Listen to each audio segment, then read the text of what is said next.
പറയാനുണ്ട്. ഭക്തിമഞ്ജരി എന്ന് പറഞ്ഞ ഒരു വലിയ ബൃഹത്, ഒരുപാട് എഴുതിയിട്ടുണ്ട്. അതിലൊരു ബൃഹത് ഗ്രന്ഥമാണ് നാരായണീയത്തിൻ്റെ സ്റ്റൈലിൽ. അതിൽ അദ്ദേഹം ഒരുപാട് ബ്യൂട്ടിഫുൾ സ്റ്റാൻസേഴ്സ് ഉണ്ട്.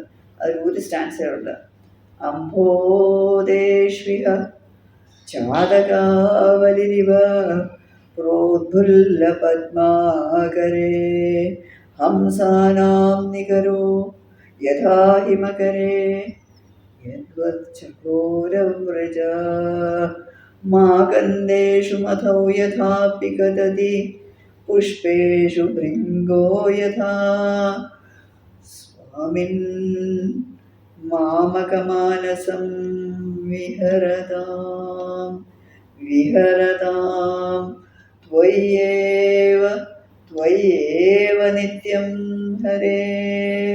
അല്ലയോ സ്വാമി, എൻ്റെ ഈ മനസ്സ് എന്നും എപ്പോഴും അങ്ങിൽ മാത്രം വിഹരിക്കട്ടെ. അങ്ങിൽ ചിന്ത വരുത്തേന്നല്ല, വിഹരിക്കുക. Intoxication, exultation, exhilaration, the end aspect of happiness. വെറും സന്തോഷമല്ല, ബ്ലിസിനെക്കാളും ഒരു വിധമാണ് അത്. To be intoxicated with devotion, intoxication, exhilaration. പിന്നെ എന്താ, എനിക്കെന്നെ വാക്കുകൾ കിട്ടുന്നില്ല.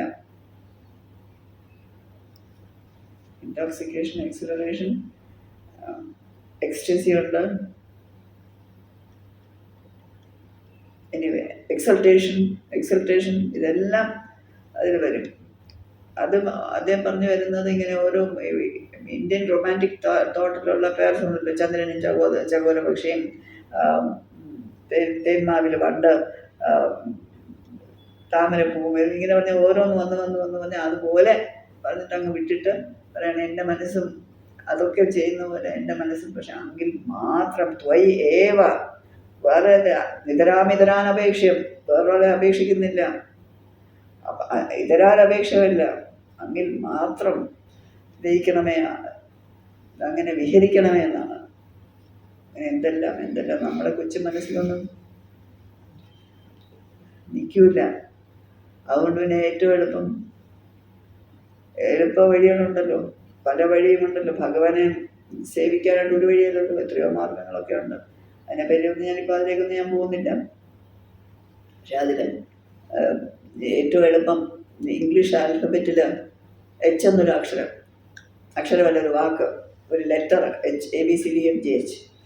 Head, heart, hand. ഇന്ത്യൻ ഈതോസിലേക്ക് അത് കൊണ്ടുവരണം. ഹെഡ്, ഹാൻഡ് ആൻഡ് ഹാർട്ടിനെ ഇന്ത്യൻ ഈതോസിലേക്ക് ട്രാൻസ്ലേറ്റ് ചെയ്യണം. ഹെഡ് ജ്ഞാനമാർഗം, ഹാൻഡ് കർമ്മമാർഗം, ഹാർട്ട് ഭക്തിമാർഗം. 3 മാർഗം. ഇത് 3 H's. അത് നമുക്ക് അല്ല, എനിക്ക്, എന്നെ പോലത്തെ ഒരാൾക്ക്, എന്നെപ്പോലെ സാധാരണയിരിക്കുന്ന ഒരാൾക്ക് മറ്റേ രണ്ടിലേക്കും പോകാതെ ഏറ്റവും എളുപ്പ വഴി നോക്കുകയാണെങ്കിൽ എൻ്റെ ഹൃദയം ഞാനും മാത്രം മതി. ഭക്തിമാർഗം. ഭക്തിം ഭക്തജനപ്രിയാദ്യവിരത ശ്രീ പത്മനാഭ പ്രഭോ.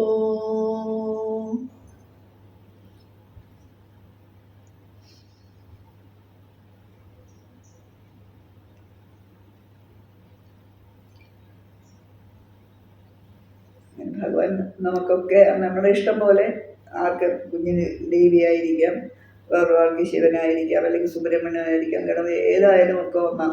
Finally everything is one.